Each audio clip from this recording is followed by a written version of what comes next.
Last যে ভিডিওটা post করেছিলাম ওই বিয়েবাড়ির আজকে ভেজ কাউন্টারটা তোমাদের সঙ্গে শেয়ার করব। এখানে লাইভ অর্কেস্ট্রা চলছে, চলো দেখি। ফার্স্টেই আছে টিকিয়া, এটা হচ্ছে পাস্তা, এগুলো কিন্তু সবকটাই ভেজ। তারপরে আছে পাও ভাজি। আমার পছন্দের খাবারের লিস্টগুলোর মধ্যে পাও ভাজি কিন্তু আমার ওয়ান অফ দ্য ফেভারেট খাবার বলতে পারো।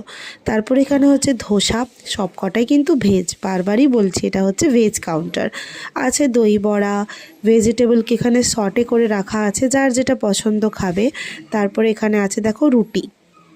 ওমা, হাঁড়ির পেছনে রুটি ফুলিয়ে ডিরেক্ট গ্যাসে দিতেই রুটিগুলো গোল হয়ে যাচ্ছে, আর আমি আমার কথা ভাবছিলাম। যাই হোক, এখানে আছে কাশ্মীরি আলুর দম, পনির পাসিন্দা বা পনির মাখনি বলতে পারো, কচুরি, ডাল মাখনি ভালোই করেছিল, সাদা ভাত আছে, আর পোলাও আছে, ফ্রাইড রাইস টাইপের পোলাও। আচ্ছা, তারপরে হচ্ছে ভেজ পকোড়া, মিষ্টি আর গাজরের হালুয়া।